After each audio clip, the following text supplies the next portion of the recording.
Good evening, ladies and gentlemen, and welcome to yet another edition of the show, Trek Wednesday. Star date is 2016.13 at 22:10 Eastern Standard Time. 13th day of 2016.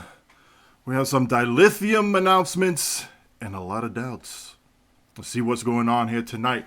I'm joined on our panel here by our Chief Logistics Officer, Captain TimberWolf. Lead us off with a good howl, good sir. Oh! Thank you very much. Our chief instructor, who's always the best at knowing how to teach us and teach us right, even when we've been wrong.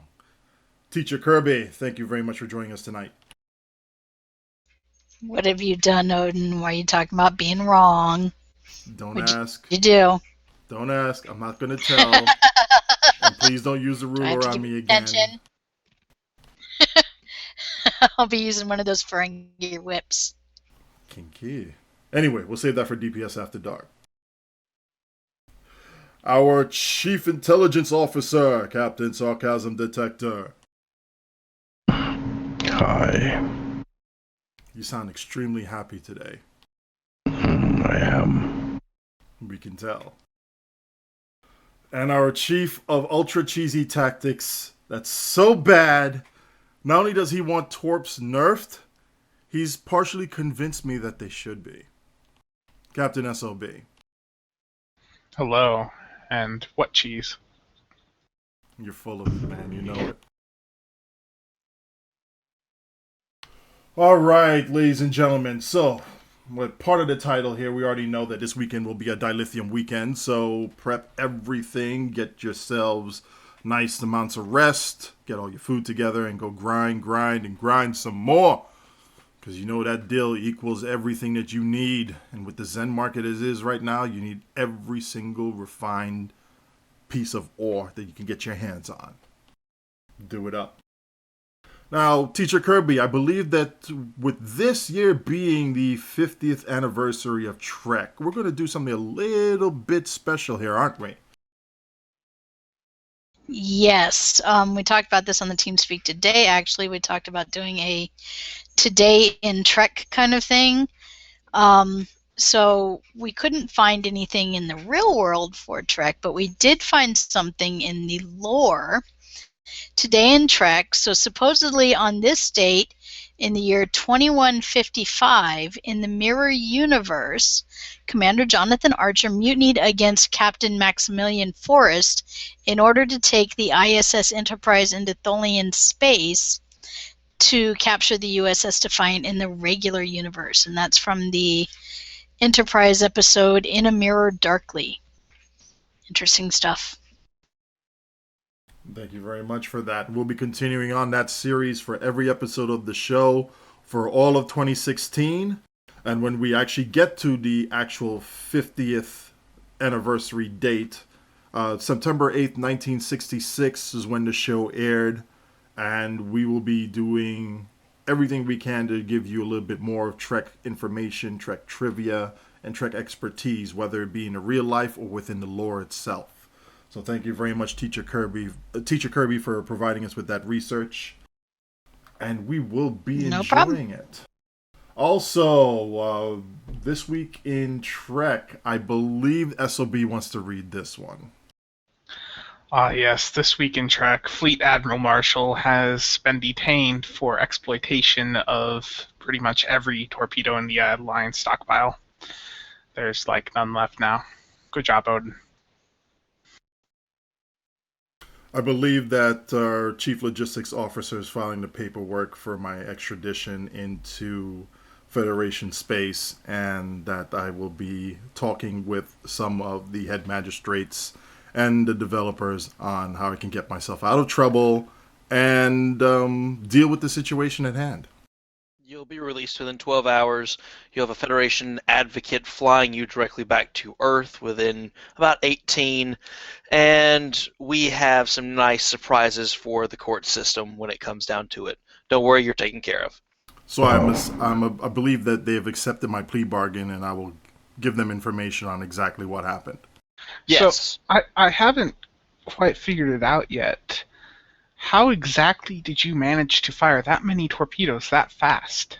I can't tell you. It's part of the plea bargain. That is Paperwork. disappointing. You know what? I really don't like paperwork, so I've already sent out Space SEAL Team 6 to get you out. They should be arriving within a couple hours. We've already got paperwork to take care of that, too. Oh, I think they blew up the paperwork en route. They have a tendency to do a lot of collateral damage. There's a reason why I'm the Strategic Operations Officer. I'll be fine. Moving right along, SOB, give us the first patch notes of the year, please. Are we calling this a patch? It's a patch. They have notes. Okay. So this week's patch notes. I mean, This week's patch notes are just jam-packed. We have a fix for an issue in Broken Circle. We have a fix for the Bodwar battlecruiser being in Lobby Star twice or something, and a fix for an exchange error. And So what you're saying is they're not mentioning at all of the issues we've been having with lag or login issues or SNRs. There's nothing about that at all. the known issues, there's something about trait slots being locked probably when you're like matched to a lower level or something. Something about the ship Taylor. Something about you still can't challenge people that are on other maps for PvP. That's only been broken, since Season 11? Something about attaching items to a mail and them not showing up, but they're actually there. Yeah, it's like, I don't care about this. In other words, the answer to my question would be no. There is no thing of relevance to connection issues, lag, server performance, that kind of thing. All right, let's be fair here. There's none of that in the patch notes itself, but Trendy has been doing basically she posted on both Reddit and the forums a post about looking into the connection issues as it pertains to the network, and she did mention that the software team is looking into some of the software side of things for the lag. You have to remember as well that the team basically just got back to work in the past week or so after being on vacation for a few weeks. Let them get their notes together, let them form a plan of attack, and let them take the time to analyze a problem and knock it out. Other than lag, I'm still looking for the known issue of the enhanced bomb molecular just being broken and being nerfed. I mean, where is this? Ironically, it's working as intended, and it's not busted. This is disappointing to hear. Sorry. That's the only piece of information I can tell you. But, speaking on the statement of game performance issues, Chief Intelligence Officer, do you have any more intel on this? I really haven't been keeping up with it or looking too much into it. There was, like I said, a post on the forums and a post on Reddit. I believe we have the Reddit thread in the patch in our show notes, which we will be adding when we publish the show. That is correct, and we'll be sending it up there. So hopefully, yeah, I'm really hoping we see a resolution to this, and I'm really hoping we see the mesh weavers get changed from Beta 3 to Omega 3. Now, why would we want to see that aside from, decent performance issues with pets? Well, it would increase the DPS of the pets themselves and the actual pilot of the carrier. So that would be good for the carrier then. Indeed, yeah. Well, it would have to be a version of Omega that's on a shared cooldown. Usually Omega has like a 1 minute cooldown. It'd be nice if they can give us a version of it on the Mesh Weavers that's at 30 seconds. I'm sure they could, considering that there's a slight difference in the transport warhead damage from the pets versus the actual player transport warhead damage, so it wouldn't be that surprising to just drop the cooldown on the pets for Omega 3, for example. If they, get the epic level pets, that'll work. Yeah, I actually would like to see some improvement to both the pet AIs and some of their performance issues. It's been a while since they got nerfed, and you know what? It's time that they got a little bit of a buff. I hate to break it to you, but didn't Borges say last month that they were wanting to reset them to default because the AI improvements they'd made weren't doing what they wanted? You know what? That would actually be an improvement, because if you look at some of the older pets, perform significantly better than some of the newer pets that have been released. Like ones with cannons flying sideways and not shooting the target. That is a very good point. The Callistos, yeah.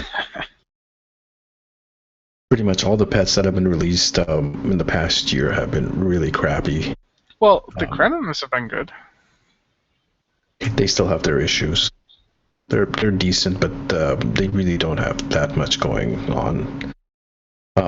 Compared to some of the older pets like the Swarmers and the Scorpions, or even the Widows, those are absolutely fantastic.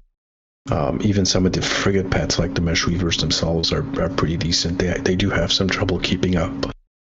And then again, there's the drones, the Romulan drone ships, which are just, on a different level altogether. Well, I don't feel that those are on a different level. I feel that those actually need another buff.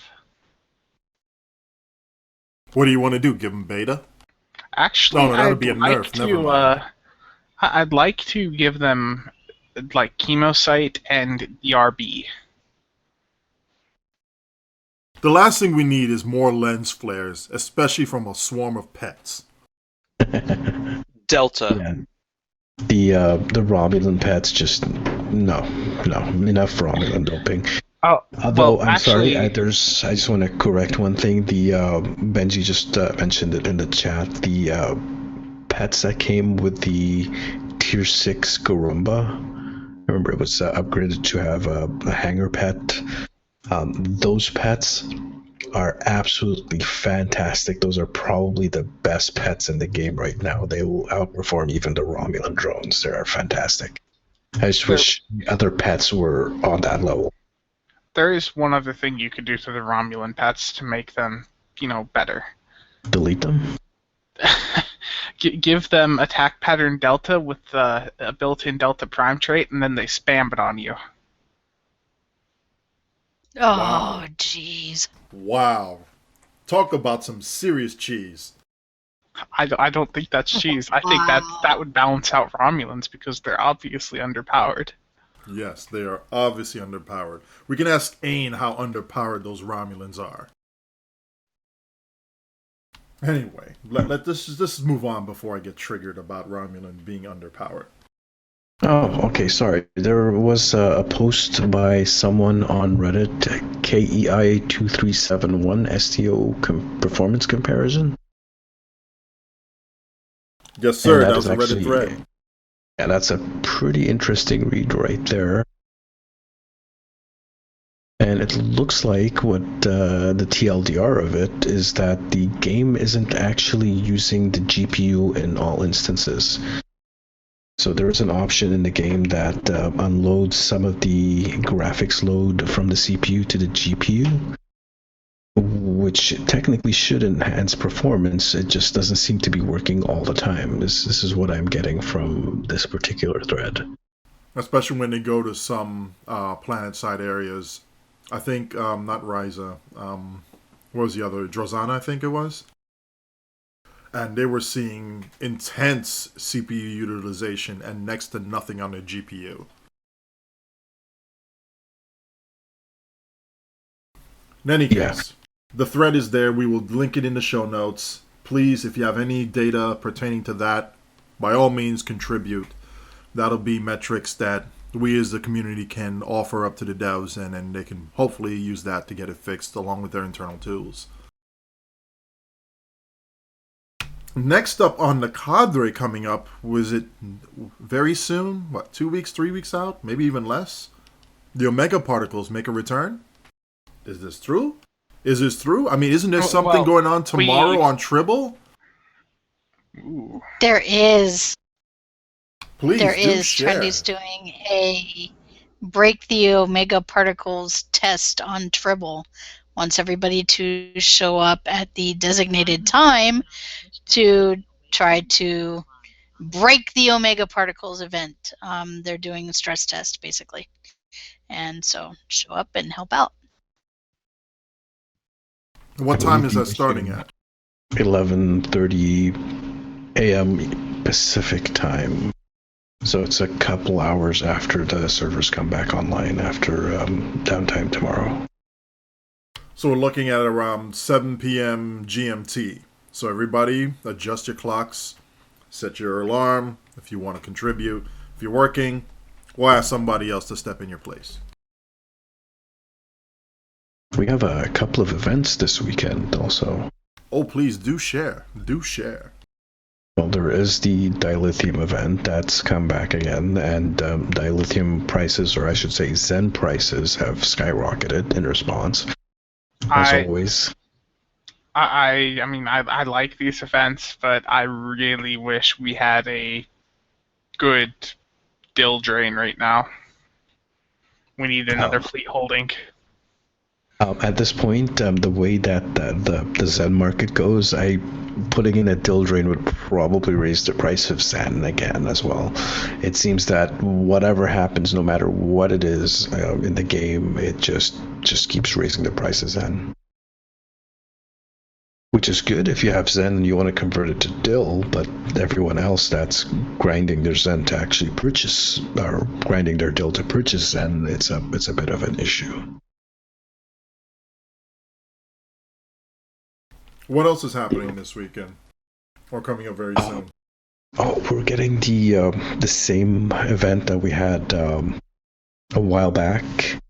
And it's actually a shorter event. It's only going to last 2 weeks. What it is that for the next week, starting tomorrow, when you fill up fleet projects, there's going to be tiers of different tiers of like tier 1, tier 2, tier 3 of like projects that you fill. And for the second week, we get a bonus. Was it a mark bonus that they said? Reputation Yes. mark bonus, either 25, 50, or 75%.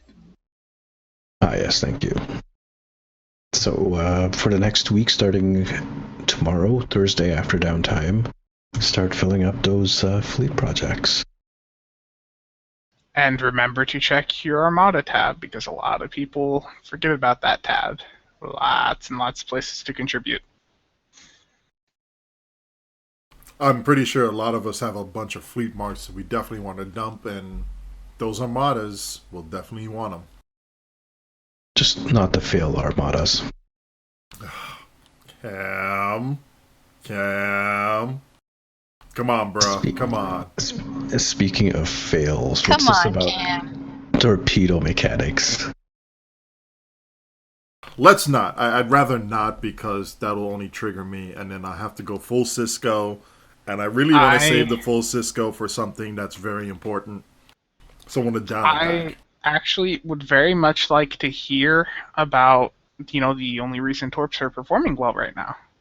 No. It's not really performing well. It's that not only are they overperforming, they're just flat out having some busted things. We're going to get it fixed.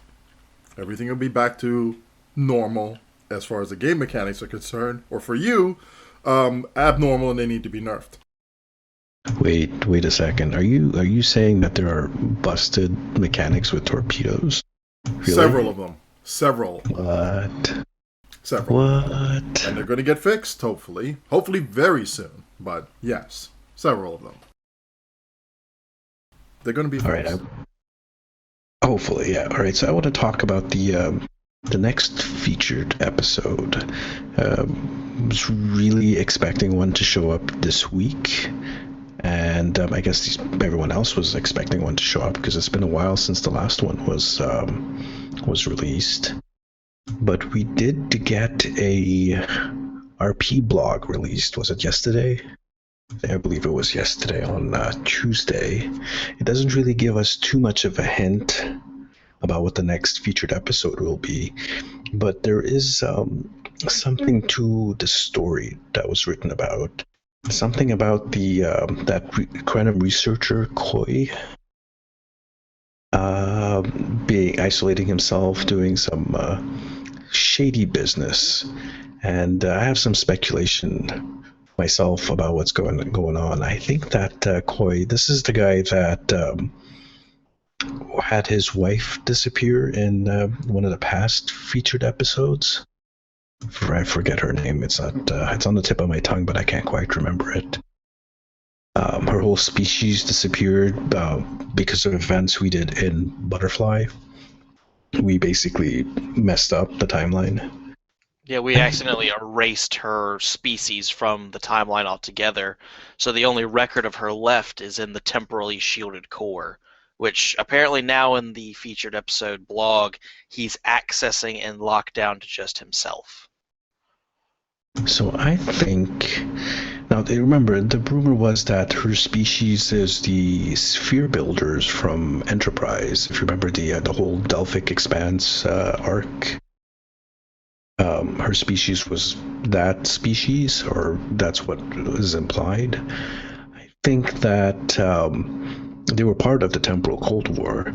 So I think Koi is going to be doing some really shady business with the timeline, and perhaps resurrect that species, or if they're still around, remember they were messing around with Solinae tech, so it's possible that they're still around, trapped in subspace. He might be doing something that either will bring them back, or will feed them the information that it was the Alliance and the Federation that actually caused them to get erased from normal space. Ooh, are we seeing a prelude to another arch villain here? Well, we already know Possibly. the Nakul are in there, and the Tholians. And why not throw in another species that was involved in the Temporal Cold War? What do you guys think? I think that's very possible. So we're probably going to see at least one plot twist turn, if not another? Very likely, since this is going to be they did talk that the next story arc that they're going to be going through is going to be the Temporal Cold War. I expect to see a lot more stuff from Enterprise show up. I don't think we're going to see a featured episode probably until the anniversary event with season 11.5. I just don't see them pushing out an anniversary or in a featured episode right now with the anniversary event starting in most likely 2 weeks, if they follow the same pattern they usually do. That long for a featured episode, that's a bit disheartening. Well, we'll see what comes out, but hey, at least we have some data to go on to make at least a halfway decent speculation. Anything else about this possible new feature episode that we should probably keep our eye out on? Well, there isn't a lot of information out. That's, like I said, just speculation that I've looked at from the R.I.P blog. We never know. We might actually get a featured episode tomorrow. The blog for it might just be delayed. Or the whole thing would just be a nice tease. And no, we're not going to discuss the T6 flagships. Intel Scimitar, please. Go away. Watch it have command. I will so laugh in your face. Watch it not have any of the existing specializations. Watch them give like a science specialization. I will cry. I predict either a pilot specialization or a commando specialization. That would be absolutely awesome. But just for the Romulan ones, the Fed and the Klingons will get intel. I'm going to steal your line. I will end you.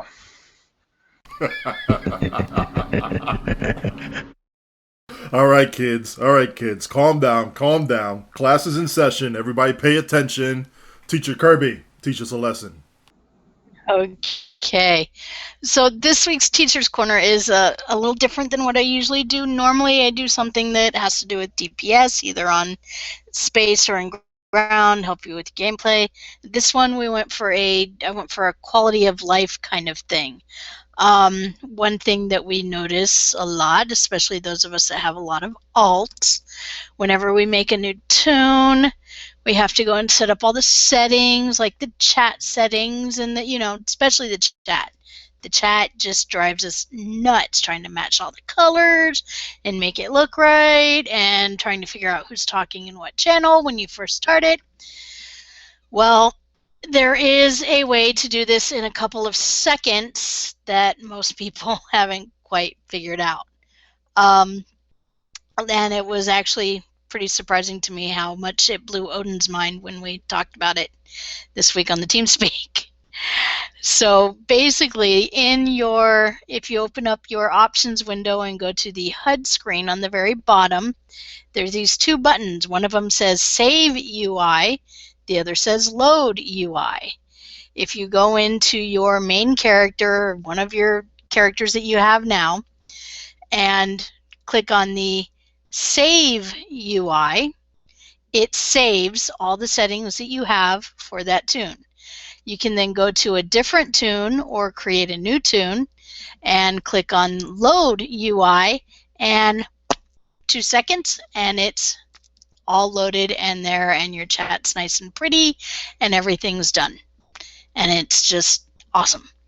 So I have the video on it, shows you exactly where to go, how to do it, and all of that. So there you go.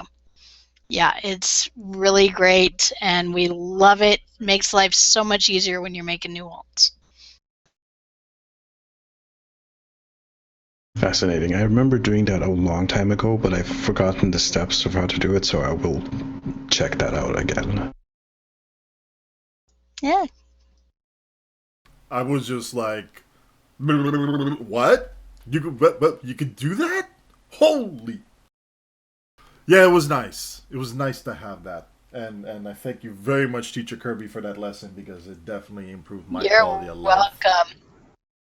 Woo! Now, in lieu of Zeph Films not being here because his isolinear circuitry needed to be reworked, we would like to have our Chief Intelligence Officer please give us a rendition of Zeph and tell us exactly what videos are going to be released this week or already out there and you think are good.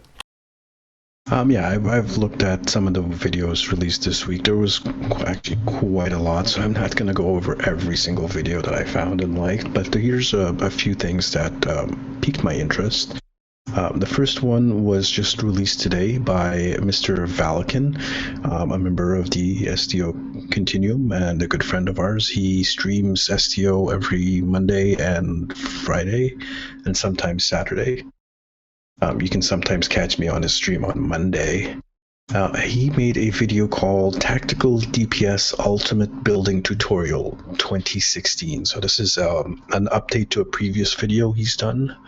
And it's fairly interesting. It's a bit long. It's about 1 hour and 22 minutes long. But I watched all the way through, and I believe that this is actually a really good video for beginners and intermediate DPS players. If you're already on the high end of the DPS chart, you probably are not going to learn anything new from this video. But for beginners and, like I said, intermediate players, there should be some really good tips for you there. Now, I did notice that there were a few minor mistakes in there, but they're not really big issues for the most part. It is pretty spot on. For the mistakes, I'm going to actually have to talk to Valican about that at some point tomorrow. But again, a very, very good video. I recommend you take a look at it. It's called Tactical DPS Ultimate Building Tutorial 2016. Quite a mouthful. And the link for that is going to be in the show notes. Now, the second video that I saw or added to the show notes is a 25-second CCA. And this is one of Odin's videos. And I saw this, and all I could hear was this scream coming all the way from California, sounding suspiciously like Borticus. And it was screaming, "Why DPS people? Why?" Really, you did that? Really? But that's the new record, is it not? Well, allegedly there's a 19-second one that's out there as well, but I'm not going to get into that. Well, is it? There was We're one. talking. There. What? They're No, recorded from its entirety? Well, this is a record, right? So you can actually see the video and look at the parse. It's recorded. It's a record. If there's something else, if there's something faster, 19 seconds, is there a record for that? Is there a parse? Is there a video?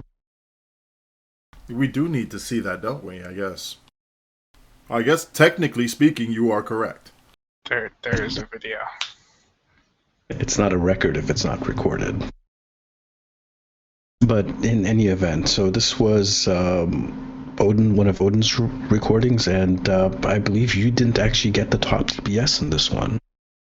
That is correct. One of the other torpedo geniuses out there, Ward Collis, did in his vomp, and he was laying down some serious firepower. He had 17 high yields. I had 3. Very nice. So again, CCA is one of those queues that really benefits from spike damage, and very specifically kinetic spike damage. And which begs the question, could we get a CCE, please? And for that, by extension, an ISE and a couple other nice elites. Yes. It's been like, what, year, 3 months? Can we just get ISE? Yeah, could we get more elite queues and fix some of the elite queues that are currently available, like VEE and VCE? Oh, and Storming the Spire, which auto fails. Right. And well, we lost Breach Elite. That was an annoyance. But I'm digressing. Sidetracked us. Yes, please continue on.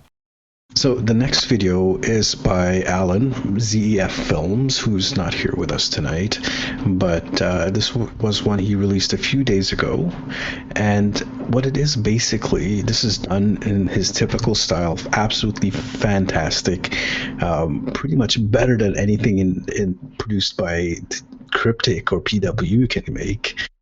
What it is it looks like a remake of the Deep Space Nine intro, using the STO engine, demo record, and edit it a bit, which, Alan does a fantastic job of it. And it highlights the new Valiant class tactical escort, tier 6. Very nice video. I really recommend you just take a look at it. It's not too long. It'll take a few minutes of your time. And again, the link to this video is going to be found in our show notes. And on to the next video. This is one from My Balkan Gaming, Hersey, who is one of my favorite ship reviewers in STO. Okay, I'm not going to say one of my favorites. He is my favorite. He's the only one I actually watch ship reviews of. And he recently released a review video of the Breen Resreth Dreadnought Cruiser. And the links for that is in the show notes. Of course, Hersey, My Balkan Gaming, always has really good videos done. And I really recommend you guys check it out.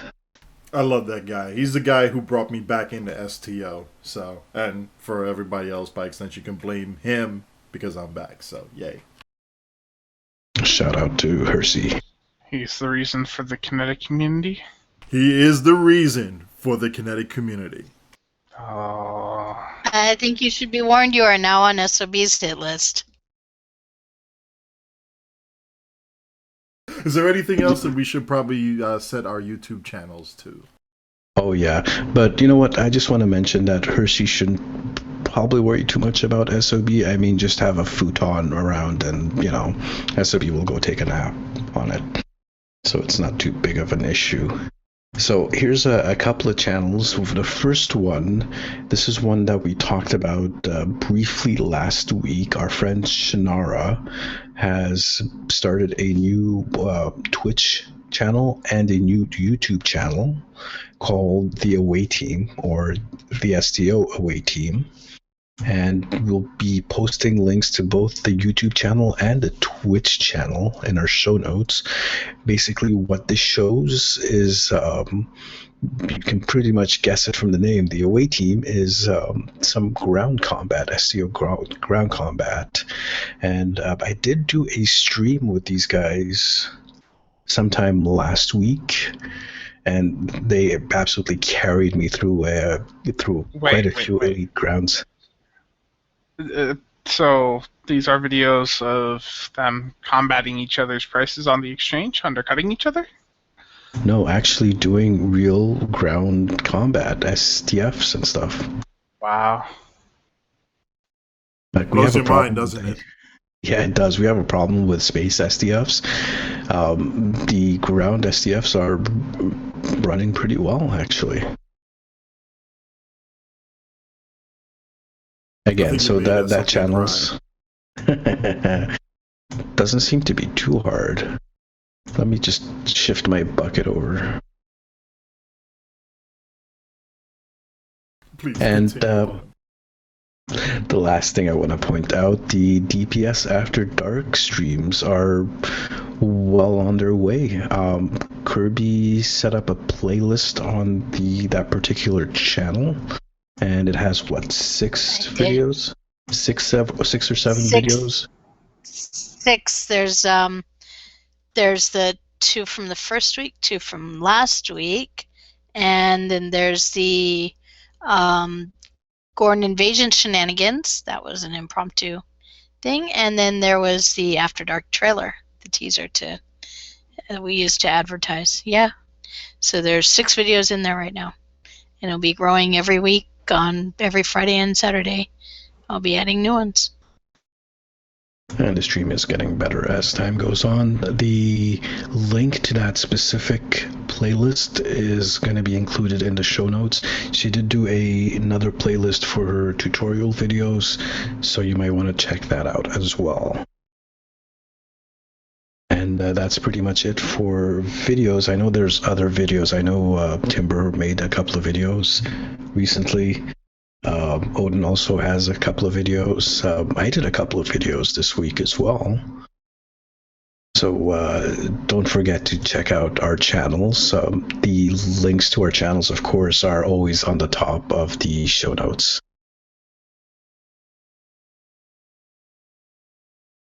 And running out the end of the show here, I believe that we have some new intelligence on what science and space has to offer us in the real life here. It'll probably inspire us to dream about traveling through the stars and to see new worlds. See what's out there. Give us something Indeed. here. Well, I found a couple of interesting articles, very interesting articles, starting off with space. Astronomers have discovered about 100 of the fastest moving stars in the Milky Way galaxy. These stars are moving so fast that they're actually generating a shock wave in front of them. They said something that their speeds relative to us is in the range of 80,000 kilometers per second, or something to that effect, or 50,000 miles per second, using an old-fashioned measurement. Yes, it's pretty fast, to the point that it actually is starting to distort space-time in front of it. So that I found that absolutely fascinating. And the link to that article, of course, is going to be in the show notes. And some of the data that we can actually get from this may help mankind figure out a way of how to move through space. We have the Alcubierre's warp field theorem, so we're good with that, but actually seeing something here that's distorting space-time as it's moving will give us a little bit more of a real-world feel on how, oh, look, this is how it's manipulating space-time in front of it, and this is what it's feeling in response to that. Let's learn something from this. So this will help mankind in one way, shape, or one form or another, whether it's something that we can say, oh, we have a good idea where this is going to go, or some new concept or new idea that we haven't even thought about yet. Please continue. It's actual shock waves in space. It's if you can imagine, someone asked a question in chat. If you can imagine a ship on the ocean when it's moving fast, it creates a bow wave in front of it. These are what these stars are doing, but they're actually bending space in front of them. They're moving so fast. So the next article that I found, this is delving more into the science, but still in space, and it's about Stephen Hawking. Pardon me, Stephen Hawking, and he reckons he's cracked the black hole paradox. There are some issues with the current understanding of black holes and how pertaining to information being lost going into black holes. You know what? I really can't explain this really well. I recommend you look into this article again. It's going to be in the show notes, but be warned, it involves hairy black holes. That's all I'm going to say. We'll also save that joke for DPS After Dark. I need to read that article. I haven't read that one yet, but as a kid, I was very much intrigued by black holes and the paradox that they brought up within physics and mathematics. It's like, what? We're going to have an infinity here at this point, and it exists? That this can't be real. That and the fact that information gets apparently destroyed or vanishes from the universe, which shouldn't be possible in physics. I believe that's what the paradox is. Again, I recommend you guys read it. The article that I linked is fairly simple, but I just can't explain it right now pretty clearly.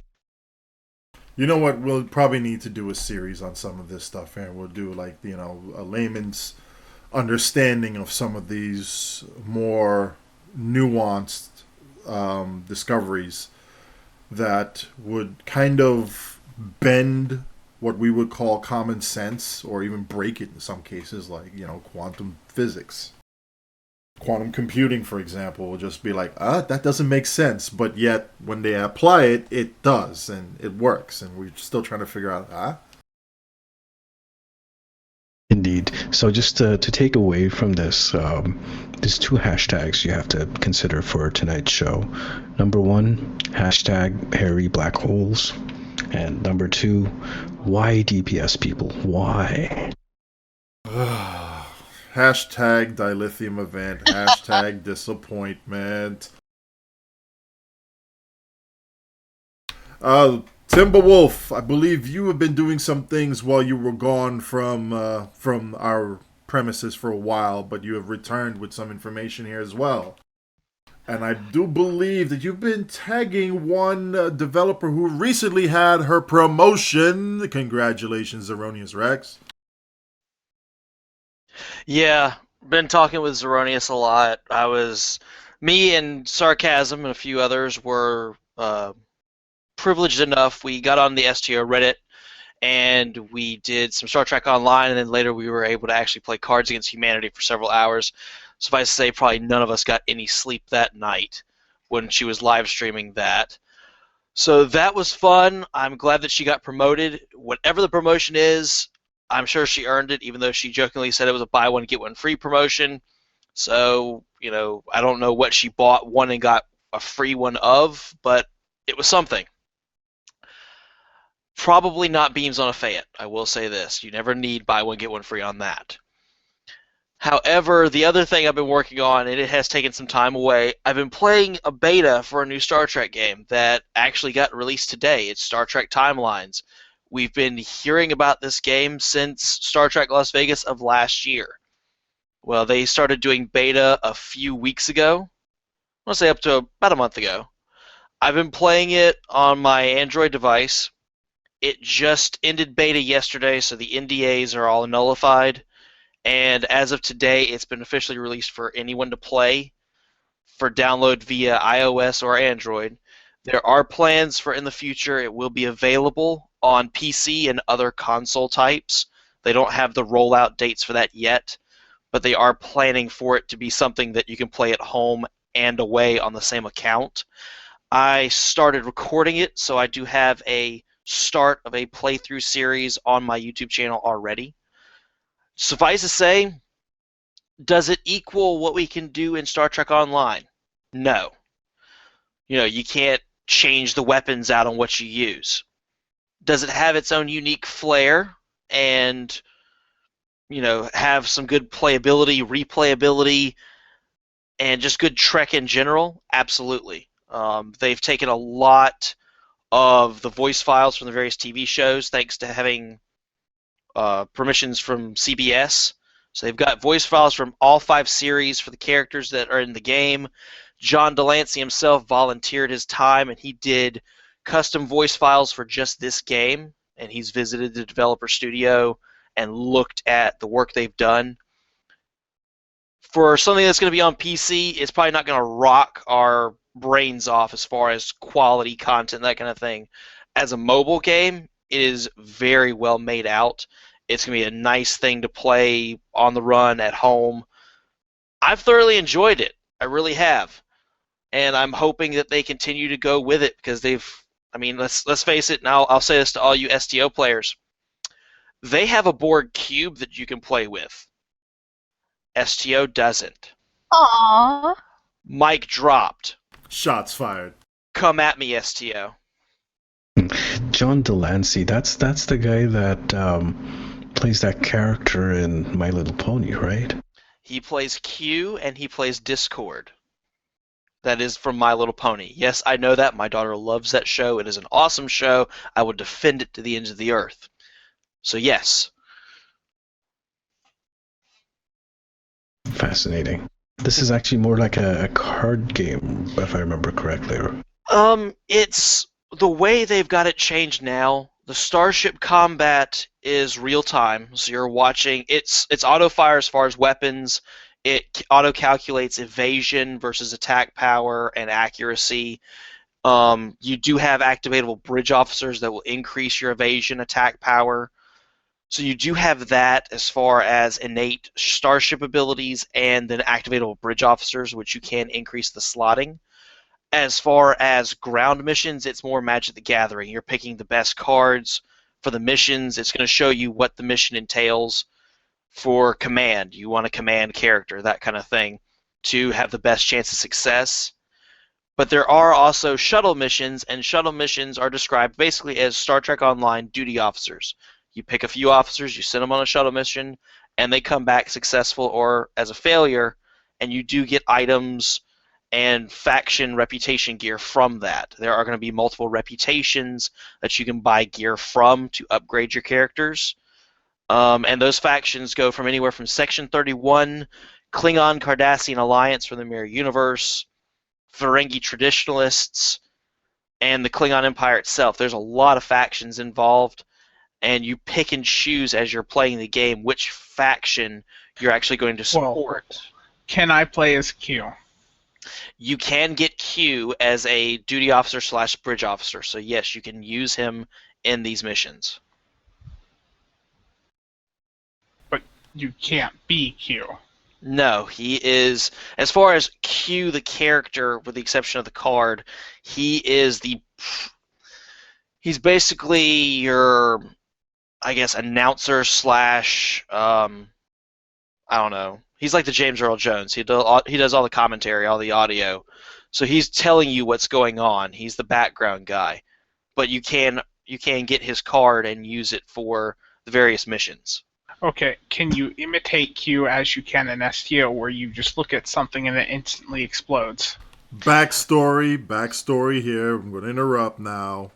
SOB was called Q by somebody out there just because he joined a pug and blew up everything in 1 second. Who knows? Actually, my immersion in STO is that I act as Q. When I look at something, it should explode. Well, here's the thing. There's nothing for you to exploit in combat, which A, means it's going to be very difficult for you to play, and number 2 means you won't be able to one-shot things, so no. Shots Well, fired. I don't care about this game now. Like, you just ruined it. Like, It's fine. I was ready to go and download it on my phone, but now I don't care. You've got STO in your little corner where you can one-shot things and, play with Snipey and Astro and do whatever you do in the corner, and everybody else can actually have an open mind and play it. So I'm good with that. So there's no cheese, is what you're saying. Yes. It's actually a game that when we did beta testing, they had a massive amount of forums that they actually responded to and fixed the bugs. It was amazing. Wait, cheese is not bugs. Yeah, cheese and the bugs and everything else. It was amazing. I'm bored already. Let's go play STO, Spencer. Yeah. Let's go, folks. Now, Go on. You get the last word. I'll give you the last word. Just No. this once. before we end, just a shout out to STO Builds again. This week they are discussing the command battle cruisers, and I believe this is one of the few remaining T6 ship topics they have. They're running out of ships. Cryptic, release more ships. Wait a second. You just reminded me of something here. I'm going to go quarter Cisco on this one here, though. And I will say this. Speaking of ships and releases and set bonuses, where the hell is the Federation fix for the T6 Valiant's 2-piece and 3-piece? I expect the 3-piece on my desk by next week! Now we're done. If they actually fix that, I might consider picking up the Valiant. Maybe. I think, you know what, you should. That way we can do, SOB and I actually did Twin Defiance, and we're actually going to send the raw footage over to Zeph Films for production and processing and let him do his magic with it. So, Cam, it's going to be a beautiful thing. You should get the T6 Defiant because it's honestly, you can put such an amazing build on it with Ox to Bat. Like right now, I'm running Rainbow Phaser and Disruptor cannons on it with the Neutronic Torp. I know it's heresy, but yeah, it's quite a fun ship to fly. No, if I get the Valiant, I'm putting beam arrays on it. Oh, I know that'd be optimal, but I just felt like performing poorly with cannons. Wait, hold on a second. Did somebody say they're going to put beam arrays on a Defiant? Yeah, beam arrays, not dual beam banks. Beam arrays. Somebody kick freaking TimberWolf out of here, please. Puppies. Good night, folks. See you in game. Thank you for listening to the show. I'm already mad. Have a good night, everyone. Good night, folks. Good night, and remember, don't use torps.